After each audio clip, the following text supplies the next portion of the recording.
आखिर धीरेन्द्र शास्त्री ने क्या लिखा था भाजपा नेत्री के पर्चे में?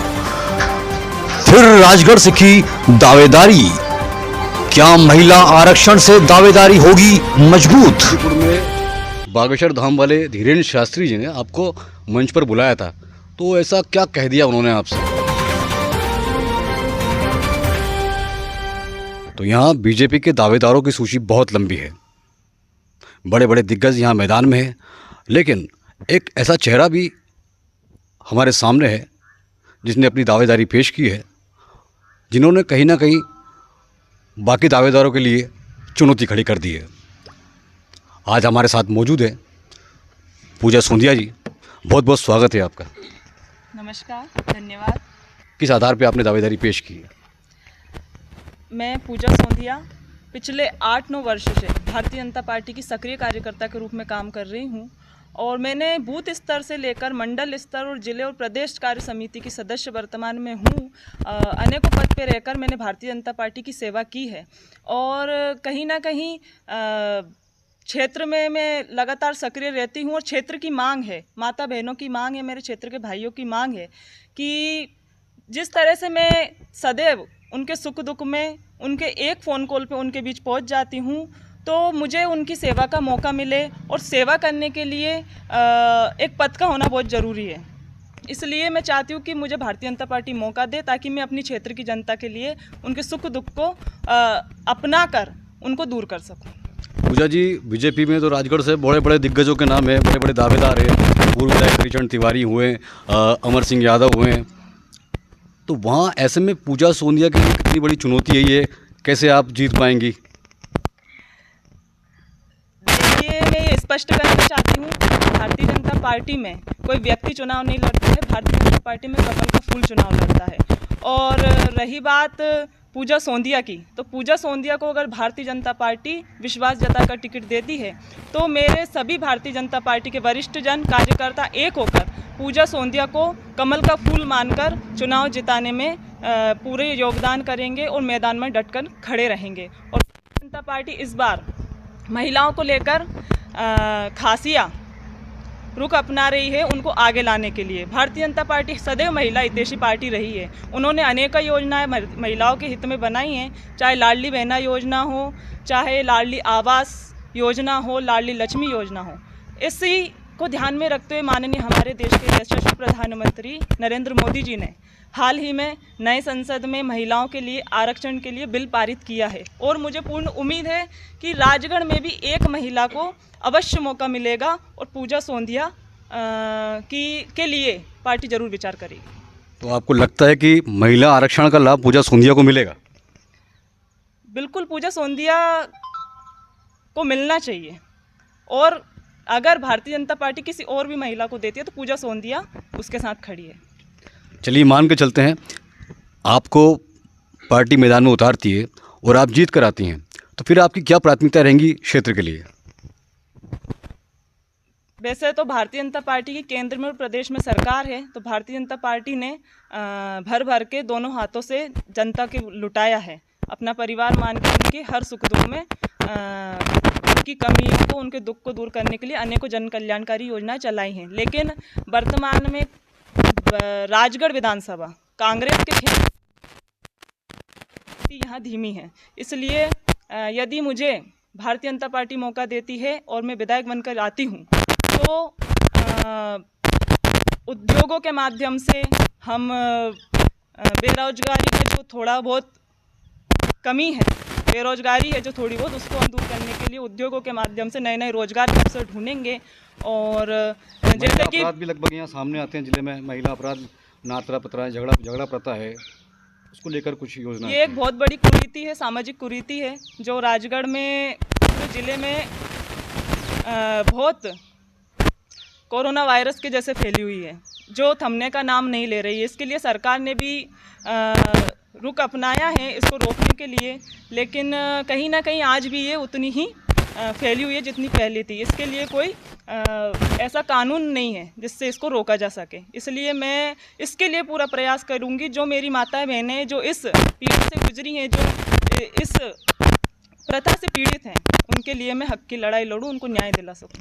पूजा जी, जनचर्चा का विषय तो ये भी है कि शिवराज जी जिसे आपके पारिवारिक संबंध हैं वो माननीय मुख्यमंत्री शिवराज सिंह चौहान जी का हर कार्यकर्ता उनका परिवार का सदस्य है।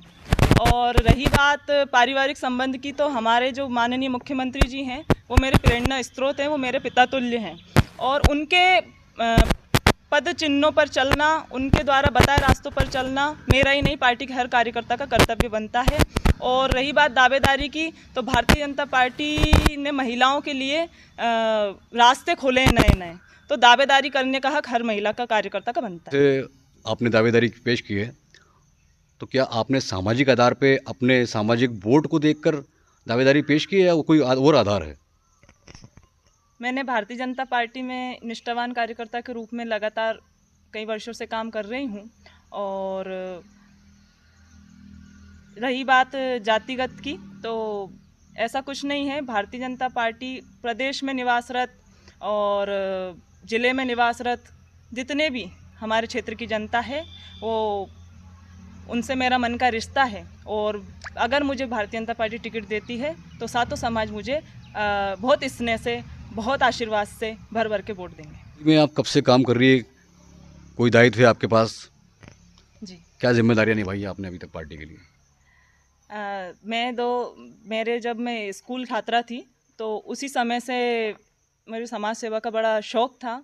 तो मैंने कॉलेज में ही छात्र नेता के रूप में काम किया था कुछ समय। इसके बाद मैंने भारतीय जनता पार्टी की सदस्यता लेकर, क्योंकि मेरा परिवार संघ से ही जुड़ा हुआ है, मेरा परिवार बहुत पुराना भारतीय जनता पार्टी का कार्यकर्ता रहे हैं मेरे परिवार के, तो मेरी भी भारतीय जनता पार्टी की रीति नीति देखकर, उनसे प्रेरित होकर भारतीय जनता पार्टी में मैंने सदस्यता लेकर, और भारतीय जनता पार्टी में मैंने अंत्योदय समिति की सदस्य बनकर सबसे पहले काम किया था। इसके बाद मैं मंडल में सक्रिय सदस्य के रूप में कार्यकर्ता बनकर भारतीय जनता पार्टी का काम किया।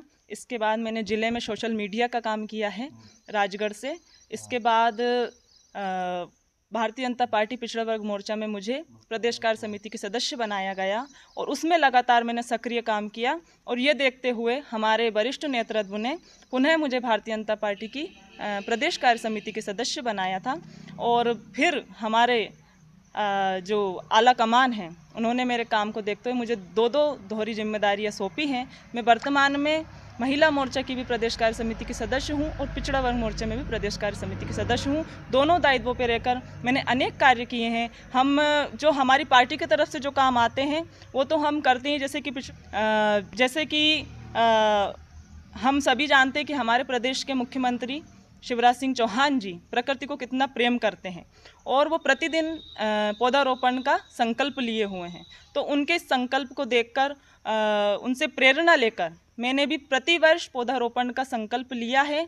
मैं अपनी पूरी टीम के साथ पौधारोपण महाअभियान चलाई हूँ, जो पिछले वर्ष हमने 2000 पौधे गांव-गांव जाकर 120 गाँव में लगभग हमने पौधे लगाए थे, और आज वो संरक्षित हैं, बड़े हो चुके हैं।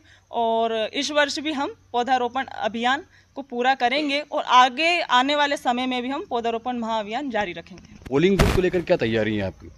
आपकी बीजेपी कहती है कि इसका बूथ सबसे मजबूत, तो क्या तैयारी है आपकी पोलिंग बूथ को लेकर?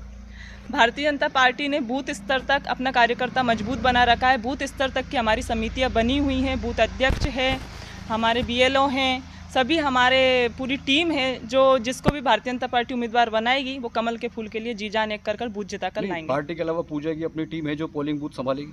पूजा कमल का फूल है, और कमल के फूल की जो टीम है वही पूजा की टीम है। पूजा जी, जनचर्चा तो ये भी है कि खिलचीपुर में बागेश्वर धाम वाले धीरेन्द्र शास्त्री जी ने आपको मंच पर बुलाया था, तो ऐसा क्या कह दिया उन्होंने आपसे?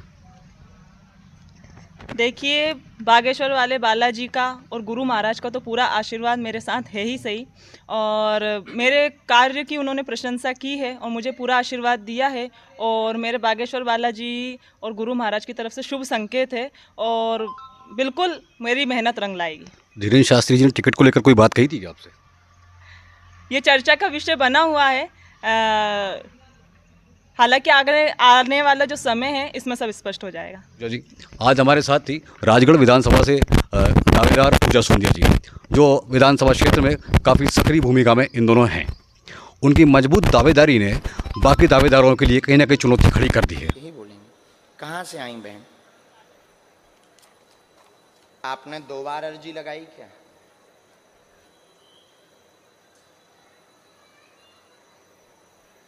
साधु जी, ओ साधु जी, हाँ नजदीक आ जाओ।